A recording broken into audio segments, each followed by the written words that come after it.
আগামীকাল রাজধানী ঢাকা পরিণত হতে যাচ্ছে এক বিশাল সমাবেশের নগরীতে। শাহবাগ ও কেন্দ্রীয় শহীদ মিনারে একই সময়ে পালিত হবে দুই রাজনৈতিক দলের বড় দুটি সমাবেশ। শাহবাগে অনুষ্ঠিত হবে জাতীয়তাবাদী ছাত্র দলের ইতিহাসের সবচেয়ে বড় ছাত্র সমাবেশ। জুলাই আগস্টের ঐতিহাসিক গণ অভ্যুত্থানের বর্ষপূর্তি উপলক্ষে আয়োজিত এই সমাবেশে কয়েক লাখ নেতাকর্মীর জমায়েত প্রত্যাশা করা হচ্ছে।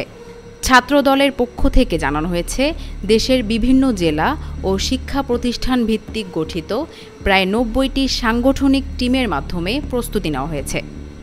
ওয়ালটন এখন দেশের সীমানা পেরিয়ে পৌঁছে গিয়েছে ৫০টিরও বেশি দেশে। ওয়ালটন, ঘরে ঘরে, বিশ্বজুড়ে। এদিকে একই সময়ে কেন্দ্রীয় শহীদ মিনারে অনুষ্ঠিত হবে জাতীয় নাগরিক পার্টি এনসিপির সমাবেশ। দেশ গড়তে জুলাই পদযাত্রার সমাপনী হিসেবে এই সমাবেশে ঘোষিত হবে নতুন বাংলাদেশের রূপরেখা।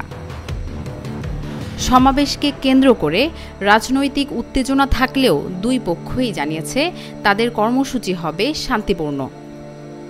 ছাত্রদল সমাবেশ সফল করতে নেতাকর্মীদের ৬টি নির্দেশনা দিয়েছে, যার মধ্যে রয়েছে ব্যানার ফেস্টুন না আনা, নির্ধারিত স্থানে থাকা এবং ঢাকা বিশ্ববিদ্যালয়ে গাড়ি না প্রবেশ করানো।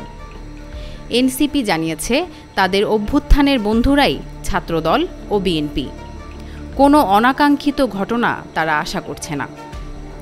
পাশাপাশি ছাত্র দলের শহীদ মিনারকে ছেড়ে দেয়ায় ধন্যবাদ ও কৃতজ্ঞতাও জানিয়েছে এনসিপি।